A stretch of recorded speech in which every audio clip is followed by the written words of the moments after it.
What is going on, everybody? This is Nick here at Y480. We are playing NHL 17 via GM mode with our Colorado Avalanche. And as you can see, we've got a little bit of a trade going on here. Now, in the last episode, in the previous episode, I asked for possible trades come the deadline. One of the biggest things that came up was, first of all, get a right winger for the first line to solidify that as the #1 line and move Barzal down. So he can kind of be a little more comfortable on second line. The other one was to get rid of Evander Kane because he is a cancer in the locker room, and it's not worth having, and get rid of Big Raw because he is not getting it done, and it's another one of those EA programming that just taints a player for his whole career. And who knows? If we ship him off to another place, maybe it'll be good, but I don't know. So this is the trade I've shaken out to. I think this should work. Now, we are giving up this first-round pick from this year. As you guys said, that is a very expendable pick, and let's use it to move for an elite player that we can throw on the line for the future. So I selected Mitchell Marner. Now, one of the things that I saw was the fact that Toronto would need to be dropping a player down to waivers on this. And they're not going to drop Big Raw down. They're not going to drop, some of these players down. So want to get Marchenko back. He can fill Big Raw's shoes for one more year, and we can probably ship him off in the next trade we make, which most likely would be at the draft, possibly trading for a pick next year or something. And that one, you guys said Grimaldi would be a really good asset to ship as well because of his trade value, and he's really not working out as a third-line sniper.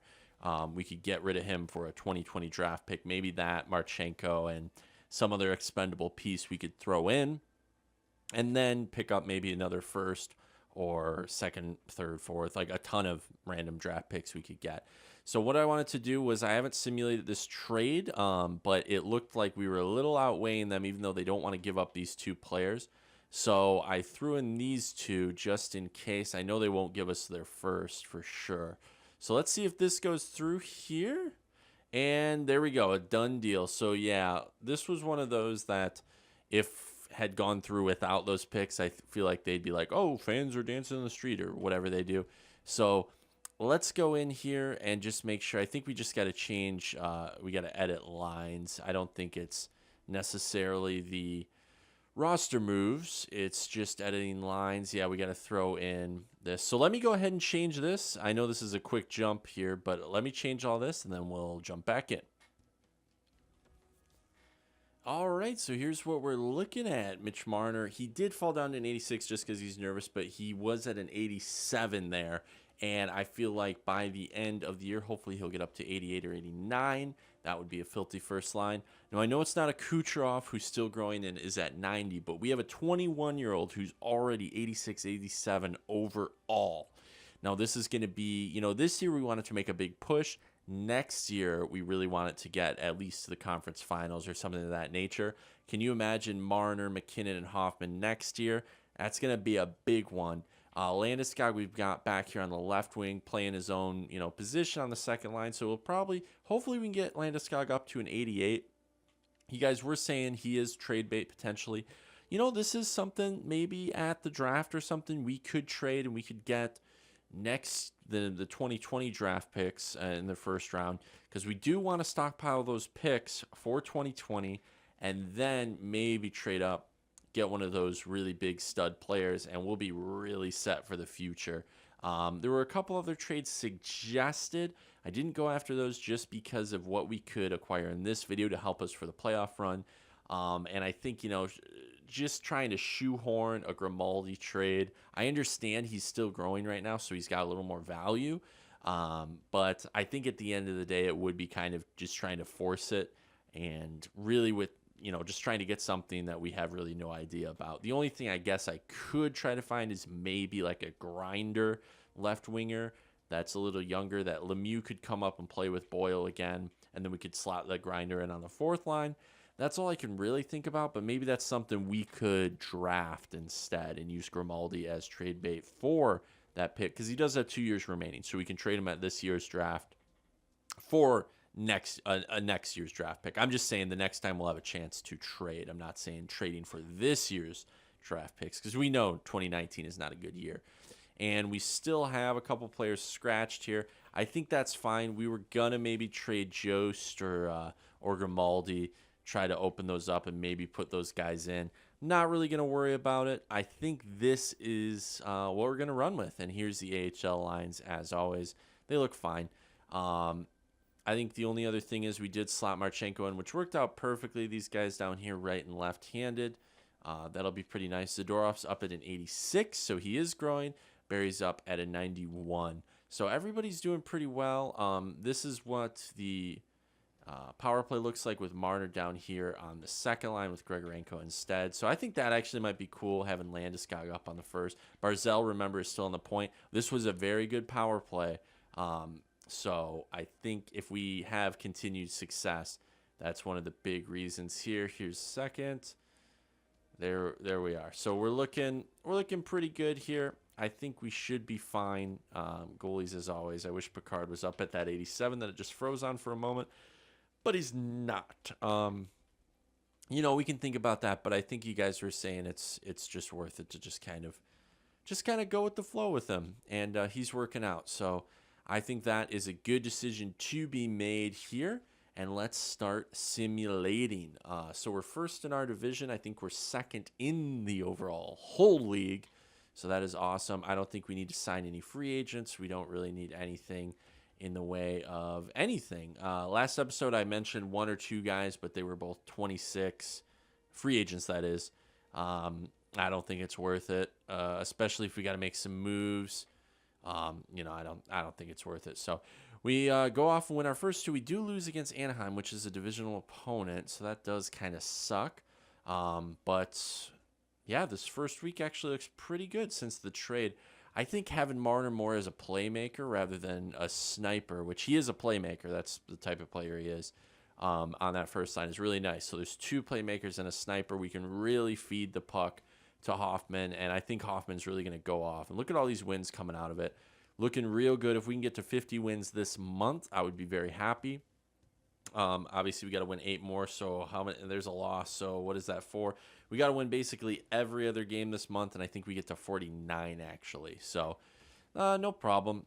Since we traded away our first-round pick, I think that's all good. We'll just go ahead and start doing the forwards in the CHL. I'm not going to really look too deep in this draft. You guys have told me horror stories that nobody past the first round is worth really anything, and there's like one or two guys, but yeah, that kind of scared me. 9-1 against Calgary, 5-0. There was 14 goals scored by us in these two games. Wow. Unbelievable. Let's go up to this Winnipeg game here, and I think this will be the last month, the April, coming up on it. But yeah, this team has looked really good. By the way, I did read all the comments in the last one. I know you guys were saying maybe there was one comment about simming past the simulation or cutting, this out. But I really like talking during the sim. We can have like a live commentary of like what's going on. And it's, all the GMs I watch, it was kind of how it happened. So I really like talking as it's going, reacting to the wins, the losses, the overtime. So it doesn't actually look like we'll get to 50 wins. That's no problem. I think early in the year we had a couple bumps with our record. So let's just get up here. Actually, let's go to the 10th. I hope it doesn't show our opponent yet. And we'll see here. Because we're definitely, I think with this record, we're definitely getting in. Okay, we get a point in that one. See, we got a lot of overtime losses, actually. So, okay, let's take a look here before we reveal our opponent. I know you can probably hash out who we're going to go against. We jump actually down to second, and it looks like St. Louis really took off with 55 wins there. So no problem, but there's a big difference between St. Louis, us, and then the rest of the division. So I'm not super worried about that. Looks like we'll be facing one of them. Not too worried. So look at that. I said 70 points, Hoffman. That was my prediction. He gets 71. So I was wrong, but in the best kind of way. And McKinnon there at 68. So he didn't get to 70. He was just shy. And then Marner gets 63 on the year, most of which he didn't play every game, actually. So most of which from Toronto, though. But that's looking real good. That's 31 goals. So the 30 goal plateau is just absolutely dominated by Hoffman, 40 assists. You know, this is a better stat line than McKinnon, but McKinnon is a plus 21, and that's the big one there. He does take more penalties as well. Barry, our top defenseman there at 51 points. That is beautifully respectable. I think I said 40 would be pretty good for him. He gets 51. That's awesome. Ho-Sang, you guys were saying this guy goes off. Definitely second liner next year. I'll listen to you guys through and through. He did have to play third line minutes this year. We moved him up from the fourth line. We just, we could never really solidify him taking time away from somebody like a Landeskog or something of that nature. Plus Barzell kind of went off the previous year. And look at this wrist shot category. This dude, oh man, he's going to be the future. Grigorenko and Landeskog doing pretty well as well. So look at all these guys over 40 points this year, and then jumps down to Grimaldi, which didn't do bad. You guys were saying he's more the odd man out. It's not necessarily his performance. He is just kind of the odd man out on the third line. He did get up to a +2, though, so that's something to consider. And Shattenkirk there is at a -2, but I think he was at like a -5 or something before. 41 points as well, so that's pretty good. Boyle doing pretty well, +7. Nieto is a -6, so I think that bottom six just needs a little help, especially with Jost. I may be even thinking we scratch Jost for maybe like a game or two. It sucks. I don't know. I know a lot of people pump the brakes on what I just said, because it will stunt his growth and he will get upset. So maybe not. Maybe we got to move him somewhere. I don't really know, but a -12, that fourth line definitely is getting some goals against. So that's something to consider. And somebody like a Vermette in the center there instead might be a better option. I mean, on paper, though, he looks fine. Maybe for a third line forward, but I don't know. You guys let me know. It's not something he's definitely not a guy I want to mess around too much with. But I'm willing to try it out. And then here we're looking at Sanheim. He did get a couple more points with Marchenko on the line. That's awesome. And Marchenko's at 3 points, so he mostly played a more defensive role. Yeah, he doesn't have the best stats for either passing or shooting or accuracy or anything of that nature. But +9, that's a heck of a lot better than Big Raw. And obviously we'll slot in a rookie next year to this position, and maybe we can get Sanheim more top 4 time. I would definitely like him to get up there. He's an elite prospect, but yeah, Lemieux -7, that's a little worrisome, but you can see his defensive awareness is growing. He's a physical guy, so I'm not so worried about that. Zadorov a +20, that's beautiful. And actually, 16 points, almost 20 points from the guy, so not bad at all. Let's look at our goaltenders. Our tendies in here. Let's see how they're doing. Yeah, Picard's doing fine. Look at that. 212 there. Stolarz went up a little bit, but, we just got to make sure that Picard's in the net pretty much every single game. Yeah, everything's looking fine. Basically 9-3 on that. So, not too bad. Obviously, Stolarz could be better, but he's not our starter. Picard is. So, I think that's good. So, I think I know who it's going to be, but without further ado, let's go ahead. We don't need to look at this team stats. We know where we've ended up. And we can look at them next time if you guys want me to. But let's go ahead and advance. Let's see who we get. Okay, and we're facing the Preds, like I thought. So here we are against the Predators, who went 42, 34, and 6. Tough team. Real tough team. We've got PK Subban. I'm guessing they still have Rene and Net. They're going to have Johansson. So they've got some good players on the team. But I think at depth we can really do what we want kind of with them. Hopefully, Rene will be a hard one to score against. Let's actually sim up to this game and look at their lines real quick, just so we can get a sneak preview here. At what they're doing. I didn't want to really sim the affiliate game. I don't think it'll sim it if I just go through here, but it's all good. So just go to edit lines here, check their lines out. Obviously, they're going to have Subban. Obviously, they're going to have Johansson. Yeah, Johansson. Okay, Fiala with Forsberg. Smith playing wing with Bonino and Arvidsson. Arvidsson. Oh, they have Hansel. Okay. Okay, so I think, first line, you could argue that Johansson and Forsberg. Forsberg might be, a bet. We were going to trade for Forsberg. That was a big one that people were talking about. I decided to go with the right wing instead in Marner. Plus, I just feel like Marner might be. I mean, obviously, Forsberg is a better player currently and may grow to a better, player. We don't really know, but I feel like it'd be a little harder to get him. So I just went with Marner. Plus, he's right-handed. But Fiala, this is kind of he kind of looks like Barzal, where his shooting, he's got a really powerful shot on both sides. He's really fast. He's got some decent skills on the other side, but this is just like a true sniper. Definitely going to be a great first line of the future. This one right here for sure. Fiala playing left wing though. But yeah, Bonino, more of a third line guy maybe. Obviously can play the second line, and we've seen him in the biggest roles. But I'm not saying overall like in real life. I'm saying here, EA Sports NHL game. I think we've got it kind of on the second line. I think we can take that, and I think we've got it on the third line as well.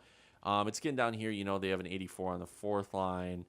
Two-way forward, power forward. So might actually be a pretty disciplined fourth line that can really shut some stuff down. Let's look at defense. We've got great first line, kind of similar to our zone, and then I think it trails off. Whereas we've got 290s on the second defensive pairing. They've got 2 on the first, and then it goes down to 85 and 81. So I think actually we've got defense at least kind of swallowed up. And these guys don't really have anybody young up here. These are all older guys that have capped off.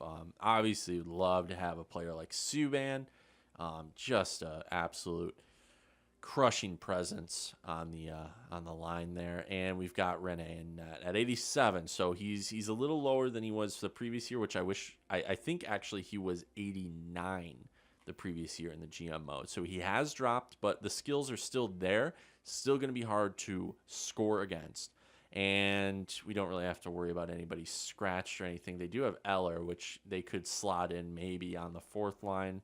Not really sure. Maybe the third line. It looks like they picked up Hartnell as well, because I think he was a free agent this last year, which is kind of cool. I always kind of liked Hartnell, just be like not when he played against the Wings, but you guys know he's just one of those guys that you like when he's on your team, you hate when he's not. But yeah, I don't know, you guys. I think we kind of got it there. As you guys could see real quick, the game is so laggy, it just doesn't make any sense, but. I think we've got it. And I think this first round, obviously we've got a little more poise. We got some more experience on the line. I think we're going to be all right with that. And, so thank you guys for watching. Make sure to hit that like and subscribe for more content. Follow us on twitch.tv/Y4Turbo for even more than you can ever imagine. So thanks again, and have a great rest of the night. We'll see you next time out on the ice.